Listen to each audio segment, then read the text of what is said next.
Ron, thanks for sitting down with me today. I appreciate it. Sure. Ron, can you give us a little bit of a heads up on what's going on over at Greenleaf? Gosh, so we've went through a lot of change and a lot of expansion during the last 12 months. We, at Greenleaf, we've now really significantly launched our soybean product line. We announced, 2 years ago that we were now licensing soybeans. Mm-hmm. And so this is really our third class of products, if you will.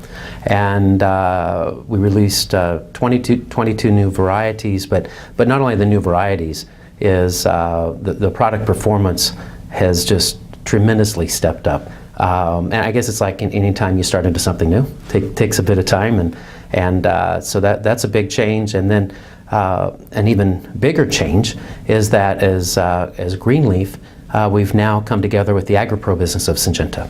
And so the Greenleaf team is now responsible not only for our corn genetics and traits licensing, soybean licensing, also our wheat licensing, but then also now the AgriPro brand.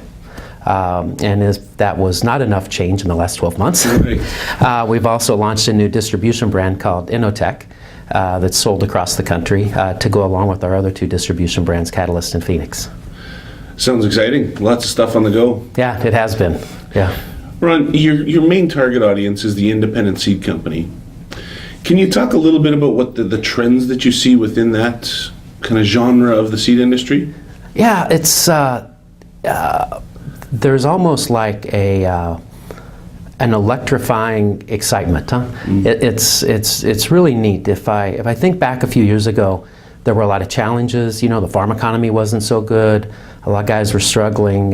Some guys were actually struggling with cash flow. Mm. And now fast forward a few years, companies have figured out how to deal with traits. You know, they understand the quality checks, and they understand training their sales force and all those things. And most companies had a great production year this year. And at this moment, it's just you know, it sounds so blasé, but it's just exciting, huh? To talk to them, because they're excited. And when your customers are excited, it's makes it awful easy to get up to do your job in the morning. I think when I first started talking with independent seed companies, there seemed to be this desire to want to be perceived as bigger than they were, or more reach, or more prominence, or more. And now the sentiment is that we are smaller, and that's why you should love us. Yeah. You guys been seeing that? Yeah, it's a great observation. We, as we work with these companies, and Greenleaf's been in business, next year will be our 10th year. And so during those 10 years, I really have seen an evolution. And the successful companies want to be, you know, high technology, want to make sure that they have the technical offer, but they've really figured out the importance of being close to the customer and the importance of helping the farmer to understand that they understand their local needs. It even goes a step further, and when you really think about not just independent companies, but if you think about all the different brands out there, many of which are owned by large multinational companies, how they go to great lengths to not even let it be known who their owner is, and great lengths to make it look like they're a local business, huh? You know, having their home office not at the corporate headquarters, but somewhere, you know, somewhere in the Corn Belt, and having their staff, you know, sort of not act corporate, all right? Right, but to try to act like they are really understand the farmer, and of course the good ones do understand the farmer, sure. All right? But you know, I think the independents can take it as a great compliment that a lot of people are figuring out, gosh, that's a pretty good business model to be close to the farmer. A couple of events that are a big deal for Greenleaf are Summerfest and Winterfest. Winterfest coming up in January.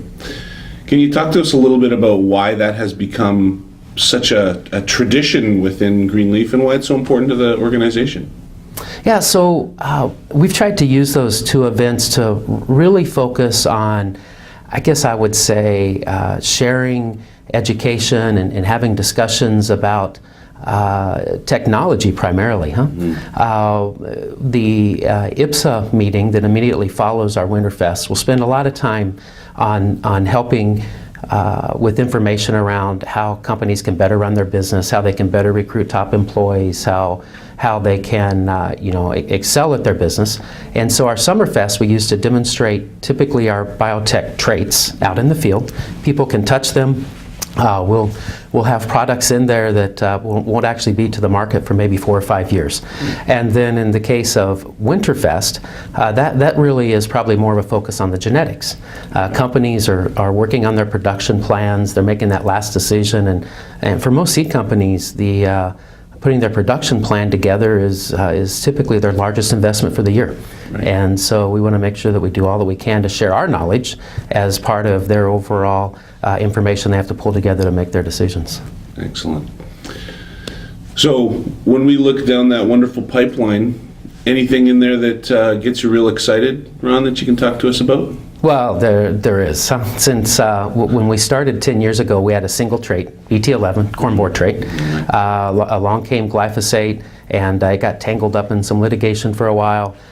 So now, in the past 5 years, we have launched the rootworm trait. Right. We've launched our Viptera trait, and the most exciting trait for us, probably in our history, is Agrosure Duracate.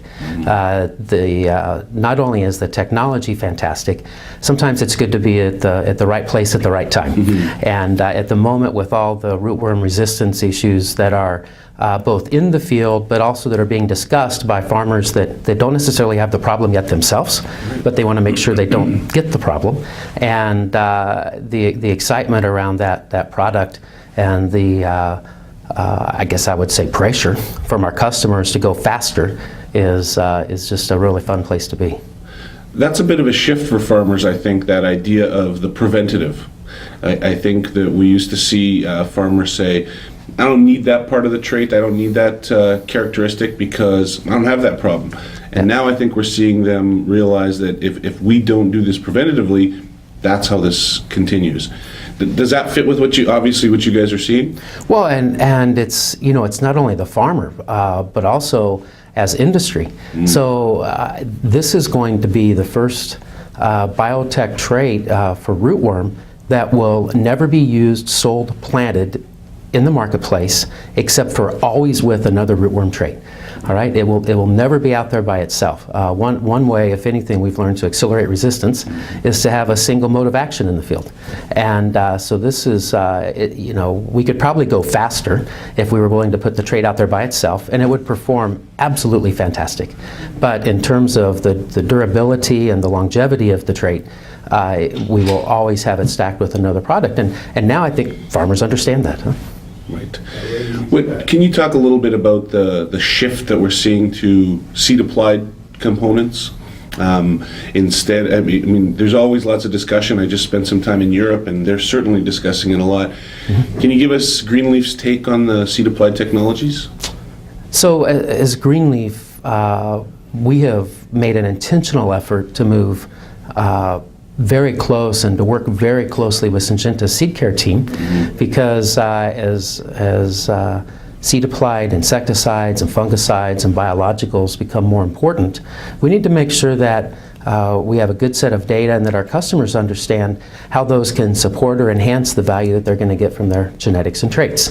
That's a market, and it's a field that's growing. I have customers say, I make a pretty tidy profit, on what I'm doing with the seed care piece. And there's a lot of innovation, there's a lot of capital investment, people putting in new treaters, high-speed treaters, also to be able to handle the heavier loading and dosing on the seed. And so that's an area that we're intentionally moving closer towards. Our staff spends time learning about those products so that we start to develop that basic understanding. And finally, I'm going to ask you, Ron, the connection with Syngenta, you talked a little bit about it. Corporately, how's that going? That was a big connection that had to be made there. Yeah, so is Greenleaf integrated into Syngenta, and so it's 3 years now, and we're actually still integrating, right. Which is probably the good news, is because things have went well for us, we actually had the luxury of time to get it right. If the business honestly would have started to slip or struggle a little bit, then immediately would have come cost-cutting pressures. But as long as things go well, then it's easy to take the time. And the other thing that's easy for me is our senior management, our CEO, our head of North America, our chief operating officer. So really the top three people that could make my life challenging from a corporate standpoint are just fantastically supportive of what we're doing from a licensing standpoint. They understand that when you have great technology, it doesn't do any good to leave it sit on the shelf. And to get it out to more farmers and customers is absolutely high on the agenda for Syngenta as a corporation. So. Perfect. Thanks for sitting down with me again, Ron. I appreciate it. All right, cool. Thanks.